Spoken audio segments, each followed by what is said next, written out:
감정적 비난 대신 냉혹한 공포를 선택한 일본 언론. 그들이 목격한 것은 단순한 패배가 아닌 시대의 종말이었다. 최근 국제 무대에서 펼쳐진 한일전의 결과는 단순한 승패 이상의 충격을 일본 열도에 던졌다. 과거 일본 배드민턴은 세계 최정상권을 유지하며 한국을 넘어야 할 상이 아닌 대등한 라이벌 혹은 그 이하로 간주하기도 했다. 그러나 지금 일본 현지의 분위기는 사뭇 다르다. 경기가 끝난 뒤 일본 언론들은 평소의 감정적인 비판이나 자국 선수들을 향한 무분별한 격려 대신 이례적으로 차갑고 정교한 분석을 내놓기 시작했다. 일본 언론은 이제 패배를 변명하지 않는다. 그 중심에는 안세영이라는 거대한 벽이 서 있다. 대신 그녀의 기술, 시스템, 그리고 전략을 현미경처럼 분석하며 이것이 단순한 우연이 아님을 인정하고 있다. 일본인들이 느끼는 감정은 분노가 아닌 소름 돋는 경외심에 가깝다. 왜 일본은 안세영의 플레이에 이토록 집착하며 공포를 느끼는 것일까? 1. 안세영, 라이벌이 아닌 전 세계의 기준점이 되다.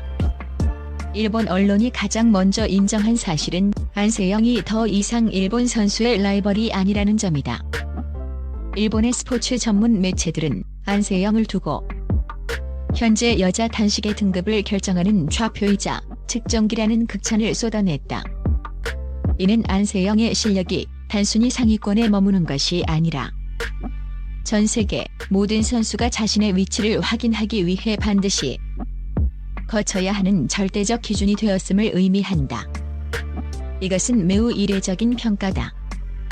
보통 일본은 자국 스타인 야마구치 아카네를 중심으로 서사를 써내려가지만 이제는 야마구치가 얼마나 잘했느냐가 아니라 야마구치가 안세영이라는 기준점에 얼마나 근접했느냐를 따지기 시작했다. 안세영이 구사하는 정교한 헤어핀, 셔틀콕의 궤적을 예측하는 본능적인 움직임, 그리고 상대의 심리를 파고드는 전략적 선택은 이제 현대 배드민턴이 지향해야 할 교과서가 된 셈이다. 일본 내에서는 안세영을 넘지 못하면 그 어떤 메달도 의미가 없다는 비관 섞인 목소리와 함께 그녀의 수준에 도달하지 못하는 자국 시스템에 대한 자성이 터져나오고 있다. 2. 소름 돋는 기술력 왼발의 축과 바이오 메카닉스의 승리. 일본 언론은 안세영의 움직임을 단순히 빠르다거나 끈질기다는 말로 표현하지 않는다. 그들은 안세영의 신체를 정밀하게 설계된 기계처럼 분석하며 바이오 메카닉스적 관점에서 접근했다. 경이로운 중심 이동의 미학. 일본의 역학 분석 전문가들은 안세영의 왼발에 주목했다. 격렬한 랠리 속에서 방향을 급격히 전환할 때도 그녀의 무게 중심은 결코 흔들리지 않는다.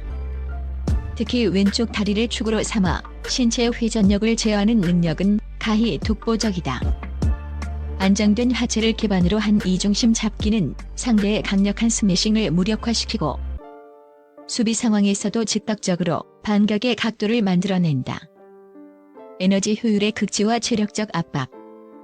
숙적 야마구치 아카네와의 비교는 여기서 극명하게 갈린다. 야마구치가 엄청난 활동량과 폭발적인 스피드로 코트를 누비며 스스로의 체력을 소진하는 방식이라면 안세영은 최소한의 움직임으로 셔틀콕의 경로를 차단한다. 일본 언론은 이를 물리학적으로 가장 완벽한 이동 경로라고 평가했다. 이러한 효율성은 경기 후반 상대는 숨이 턱 끝까지 차오르는 순간에도 안세영만은 평온함을 유지하게 만들며 결과적으로 상대의 멘탈을 붕괴시키는 무기가 된다. 전원의 맞술, 수비가 곧 공격이다. 그녀의 수비는 단순히 셔틀콕을 넘기는 행위가 아니다.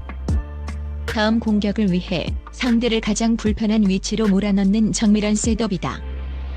일본 기자들은 안세영의 수비 리턴을 받는 순간 이미 상대 선수는 체크메이트에 걸린 상태와 같다며 혀를 내둘렀다.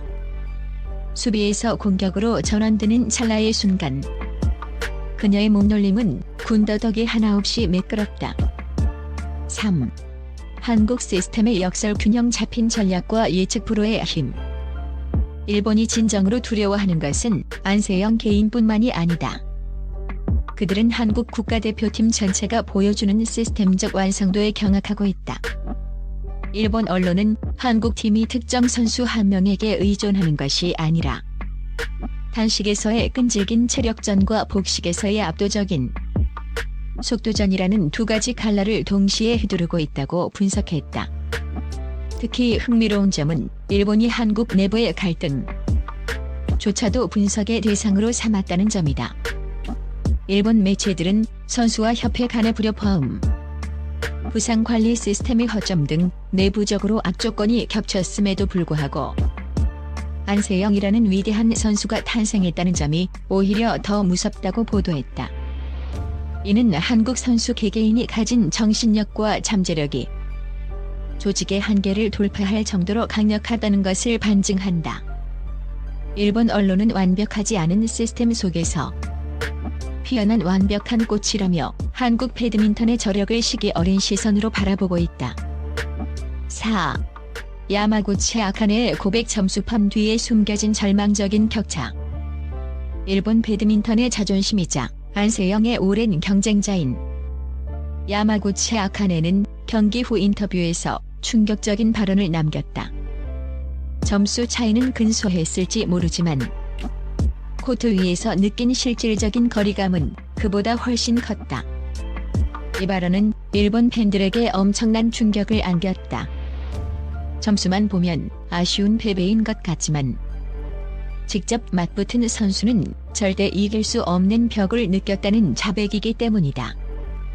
안세영이 경기 내내 유지하는 차가운 포커 페이스와 어떤 상황에서도 감정을 드러내지 않는 침착함은 상대 선수에게 심리적으로 엄청난 압박감을 준다. 일본 언론은 이를 감정이 거세된 기계와의 싸움에서 느끼는 절망감으로 묘사했다.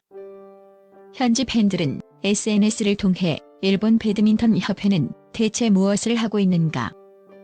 우리는 왜 안세영 같은 전략적인 선수를 길러내지 못하는가라며 자국 시스템을 향한 비난을 쏟아내고 있다. 5. 결론 아시아 배드민턴의 새로운 질서.